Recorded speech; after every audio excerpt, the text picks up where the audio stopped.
विश्व के सबसे बड़े लोकतंत्र, मदर ऑफ डेमोक्रेसी भारत के मैं उन सभी नागरिकों को, मित्रों को, शुभचिंतकों को प्रणाम करता हूं। आज पूरा देश लोकतंत्र के मुद्दे पर दो धड़े में बटा हुआ है। एक वो धड़ा है जो सत्ता पक्ष का है और दूसरा धड़ा विपक्ष का है। बार बार न जाने कितनी बार से ये आवाज़ उठाई जा रही है इस देश के अंदर, बार बार लोकतंत्र को कुचला जा रहा है, लोकतंत्र का मान मर्दन किया जा रहा है। और हो भी क्यों ना, ऐसा कहा भी क्यों ना जाए, क्योंकि बार बार विपक्ष की आवाज़ को दबाने के लिए जिस तरह के कृत्य संसद भवन में किए जा रहे हैं वह कहीं न कहीं से अफसोसजनक और पीड़ादायक हैं। सवाल इस बात का है कि जब हम बड़े सीना चौड़ा करके जब ये बात कहते हैं कि हम विश्व के सबसे बड़े लोकतंत्र हैं, जब हम विश्व के सभी देशों के लोकतंत्र में अपने आप को मदर ऑफ डेमोक्रेसी कहते हैं, तो ये सवाल लाजमी हो जाता है कि क्या सच में विश्व का सबसे बड़ा लोकतंत्र होते हुए भी मदर ऑफ डेमोक्रेसी कहलाने का हक हमें है या नहीं है। आज जिस तरह से तकरीबन 150 के आंकड़ों को छूने में 2-4 की संख्या कम होगी, तकरीबन 150 सांसदों को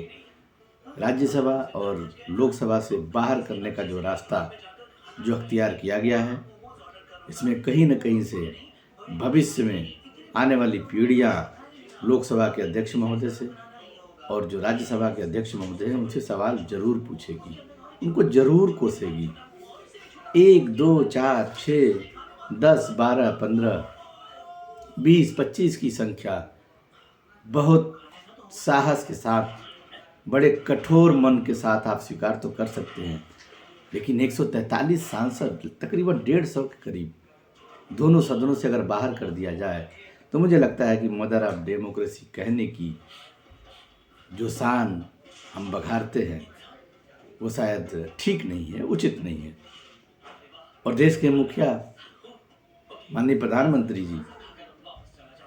उनके मुंह से हमेशा ये सुनने को आता है कि हम विश्व के सबसे बड़े लोकतंत्र हैं, हमारा देश मदर ऑफ डेमोक्रेसी है। अच्छी बात है, हम भी चाहते हैं कि हम विश्व के सबसे बड़े लोकतंत्र हैं, इसमें कोई दो राय नहीं है। लेकिन मदर ऑफ डेमोक्रेसी कहने का जो शान है, जो रुतबा है, क्या हम उस रुतबे को जीते हैं, क्या हम उस रुतबे को डिजर्व करते हैं, ये आज एक महत्वपूर्ण सवाल सिर्फ इस नाते पैदा हो जाता है कि जब हम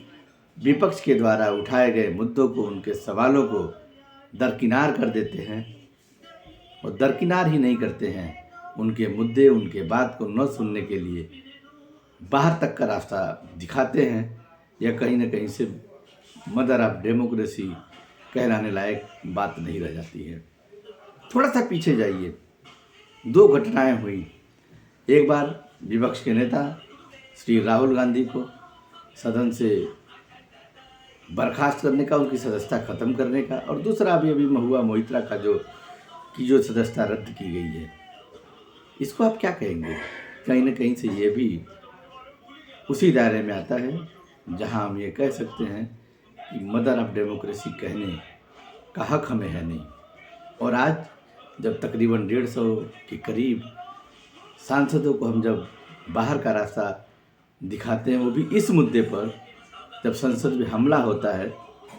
देश के कुछ नौजवान संसद में अपनी मांगों को लेकर घुस जाते हैं, कहीं न कहीं से ये हमारे संसद को लेकर जो सबसे सेफ जगह है, सुरक्षा के दृष्टिकोण से जो वाजिब सवाल विपक्ष के लोग उठा रहे थे, तीखे सवाल थे, कड़वे सवाल थे, लेकिन उन सवालों के जवाब या तो गृह मंत्री जी दें या फिर प्रधानमंत्री जी दें। इन मुद्दों को लेकर सांसदों का जो सवाल था, इससे मुंह छिपाते हुए जिस तरह से सरकार को फेस करते हुए लोकसभा अध्यक्ष महोदय और राज्यसभा के सभापति महोदय दिखते हैं, कहीं न कहीं से अफसोस होता है कि हम किस मुंह से कहें कि हमारा देश मदर ऑफ डेमोक्रेसी है, और किस मुंह से विदेशों में जाकर माननीय प्रधानमंत्री जी इस बात को दावे के साथ कह पाते हैं कि मदर ऑफ डेमोक्रेसी का नाम है भारत, मदर ऑफ डेमोक्रेसी का नाम है हिंदुस्तान, इंडिया। कैसे कह पाते हैं? आज देखिए, जिस मुद्दे को लेकर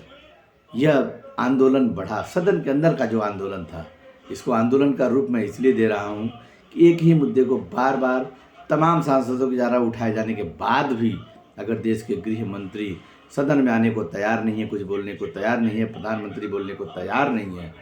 तो यह हम कहेंगे कि इतने अधिक भारी मात्रा में बड़े पैमाने पर इतने सारे सांसदों के ऊपर कार्रवाई अगर किया जाता है तो ये आंदोलन का रूप ही ले लेता है। और ये आंदोलन खुद सत्ता पक्ष करते हुए दिखाई दे रही है कि वो इन सांसदों को जो सवाल पूछ रहे हैं उनको बाहर का रास्ता दिखा रहे हैं। अब इस बीच इस घटनाक्रम में जिस तरह से तृणमूल कांग्रेस के सांसद कल्याण बनर्जी के द्वारा सभापति महोदय का जो मिमिक्री किया गया, मैं इस पे वो वाजिब था नहीं वाजिब था उस पर चर्चा नहीं करना चाहूँगा। सभापति का सम्मान होना ही चाहिए, लेकिन उस मिमिक्री को लेकर जिस तरह से सत्ता पक्ष इस बात को लेकर लामबंद हो गई, यह सभापति महोदय का जो अपमान हुआ है उसको लेकर हम आंदोलन करेंगे। देश भर में आंदोलन उन्होंने शुरू भी कर दिया। और ताज्जुब तब हो जाता है जब माननीय सभापति महोदय खुद अपने आप को जाति से जोड़ लेते हैं, एक तबके से जोड़ लेते हैं और उसको अपने जाति की एक बेइज्जती के रूप में ले लेते हैं, तो मुद्दा और गहरा जाता है। आज सवाल है, देश के नागरिकों से हमारा सवाल है और आपकी स्वतः की चेतना भी होनी चाहिए कि आप इस बात को सोचें कि क्या देश के बड़े संवैधानिक पदों पर जो लोग बैठे हुए हैं, क्या वो किसी जाति के हैं? क्या वह कुर्सी किसी जाति की है? जाति के पीछे मुंह छिपाकर हम आखिर कब तक छापामार युद्ध करते रहेंगे? कोई दलित के नाम पे, कोई जाट के नाम पे, कोई ब्राह्मण के नाम पे, तमाम तरह की जातियों को लेकर लोग जिस तरह से आंदोलनरत हो जा रहे हैं और बारी बारी एक के बाद एक नए नए खेमे देश में पैदा हो रहे हैं, ये कहीं से एक स्वस्थ लोकतंत्र की बात को कुछ नहीं करता